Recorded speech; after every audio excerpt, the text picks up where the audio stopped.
Halo Kumaha Damang, semoga Anda dalam kondisi sehat karena kini saatnya Anda menyimak berita Jawa Barat bersama saya Teatrika Putri. Sejumlah berita menarik akan kami sajikan untuk Anda. Berikut 3 berita utama hari ini. Sebuah mobil hatchback terbalik setelah menabrak sepeda motor dan mobil di depannya di Jalan Raja Wali Barat, Andir, Kota Bandung.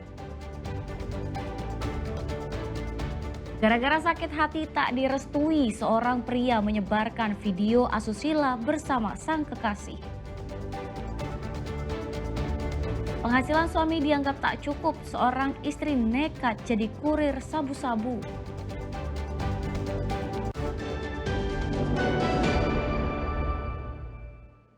Ya, kita awali informasi pertama, turnamen sepak bola Pekan Olahraga Desa Kalongsawah Kabupaten Bogor berakhir ricuh. Penyebab kericuhan sepele, dipicu saling ejek antar supporter kedua tim saat terjadi gol.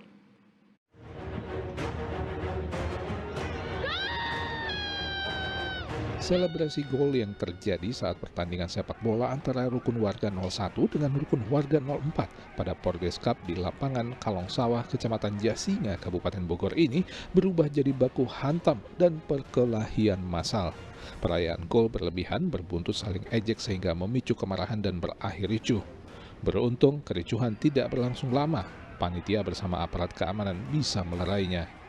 Berawal dari ada salah satu tim yang emang kejebolan masukkan gol, sehingga supporter beryuforia, sehingga ada miskomunikasi dengan supporter yang lain. Alhamdulillah kita langsung berkomunikasi musyawarah dengan para ketua RW, para ketua pemuda, para tokoh di kantor Kapolsek di Jasinga, dan alhamdulillah sudah diselesaikan.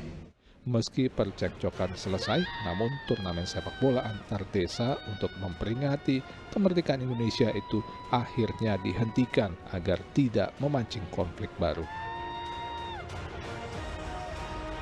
Asep Solihin melaporkan dari Kabupaten Bogor. Kementerian Lingkungan Hidup membongkar bangunan 33 tempat wisata yang menempati lahan PTPN di kawasan Puncak Kabupaten Bogor.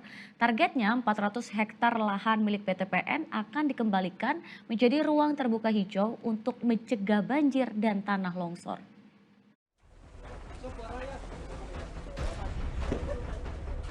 Petugas Kementerian Lingkungan Hidup bersama sejumlah pekerja hari Minggu membongkar bangunan sejumlah kafe dan tempat wisata di kawasan Puncak Kabupaten Bogor yang telah dicabut izinnya oleh Kementerian Lingkungan Hidup. Total ada 33 tempat usaha yang selama ini berdiri di kawasan wisata Puncak dengan skema kerjasama operasi dengan PTPN. Skema kerjasama operasi tersebut dinilai melanggar Undang-Undang Nomor 32 Tahun 2009 tentang perlindungan dan pengelolaan lingkungan hidup. Dari data Kementerian Lingkungan Hidup, pihaknya akan mengembalikan 400 hektar lahan PTPN menjadi lahan hijau untuk mencegah terulangnya bencana banjir. Selesai menangani 33 KSO, kami akan masuk kepada daerah-daerah yang ada unit usaha yang diokupasi ilegal, itu seluas 400 hektar, yang baik yang ada KSO maupun yang tidak ada KSO yang berada di area PTPN akan kami tertibkan semua, karena berdasarkan kajian para ahli ikut memperberat terjadinya bencana banjir yang setiap kali terjadi bencana banjir selalu membawa korban jiwa. Kepada semua kita, pemodal-pemodal yang dikaruniai kemudahan rezeki, tolong hentikan pembangunan villa-villa di daerah puncak ini, di Kecamatan Cisarua, yang kita tahu persis bahwa Cisarua ini sangat penting untuk mengemban ekosistem di bawahnya, terutama di Kota Bogor sampai di Depok dan di Jakarta. Sebagian tempat usaha wisata yang dicabut izinnya telah membongkar sendiri bangunan mereka. Sedang bagi yang membandel, Kementerian Lingkungan Hidup akan melakukan pembongkaran paksa hingga akhir Agustus dan pengusahanya akan dikenai sanksi pidana penjara 1 tahun. Asep Solihin melaporkan dari Kabupaten Bogor. Ya, sebuah mobil hatchback terbalik setelah menabrak sepeda motor dan mobil di depannya di Jalan Raja Wali Barat, Andir, Kota Bandung. Akibatnya pengendara motor harus dilarikan ke rumah sakit akibat mengalami cedera kaki.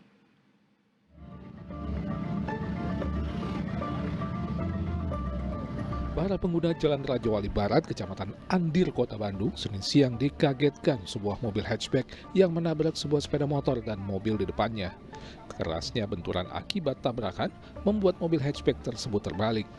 Sebelum menabrak dua kendaraan lain, mobil hatchback melaju dengan kecepatan tinggi dari arah Cimahi menuju Ciroyom. Belum diketahui pasti apa penyebab pengemudi mobil kehilangan kendali hingga menabrak dua kendaraan lain. Namun ada kemungkinan akibat mengantuk. Yaris yang ada di belakang saya ini diduga pertama kali saat melaju itu menabrak kendaraan jenis sepeda motor.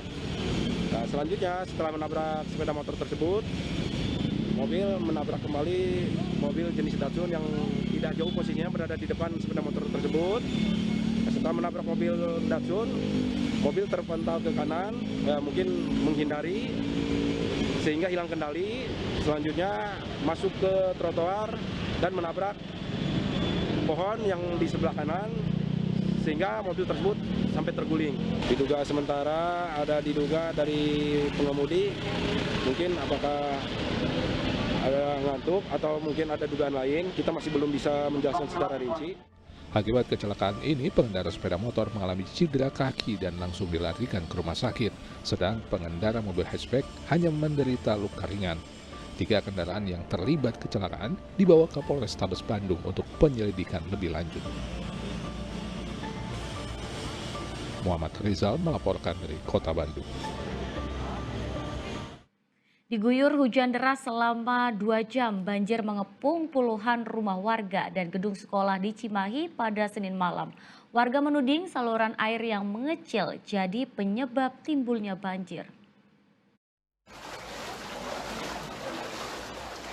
Selain merendam 22 unit rumah warga, banjir Senin malam juga mengenangi puluhan kelas di gedung SD, SMP, hingga SMA Yayasan Islam Darus Surur, Kelurahan Utama, Kecamatan Cimahi Selatan, Kota Cimahi. Menurut warga, hujan deras selama 2 jam tak mampu ditampung oleh saluran air yang menyempit. Banjir dengan ketinggian mulai dari 40 cm hingga di atas 1,5 meter menghanyutkan sebagian alat bantu mengajar di sekolah.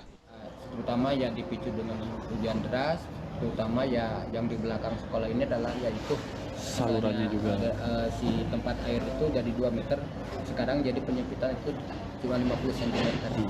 Pak, ketinggian di sini berapa Pak? Berkisar berapa sentimeter? Kalau yang di tengah-tengah itu yang tadi itu hampir 150, sekarang itu yang ada 120. Nah, yang kita pakai sekarang itu adalah 40 cm. Rata-rata segituan ya Pak ya. Siap. Sampai sekarang belum surut berarti ya Pak? Belum surut, udah hampir 3 jam. Dengan kondisi banjir yang belum surut hingga Senin jelang tengah malam, bisa dipastikan kegiatan belajar mengajar di sekolah ini pada hari Selasa akan terganggu. Sementara warga yang rumahnya terendam tetap bertahan di rumah mereka menunggu air surut. Muhammad Abbas melaporkan dari Kota Cimahi. Informasi berikutnya, akibat banjir Selasa pagi, kegiatan belajar murid SD hingga SMA Yayasan Pendidikan Islam Darus Surur, Cimahi diliburkan. Guru dan siswa membersihkan lumpur dan sisa genangan air di sejumlah ruangan kelas.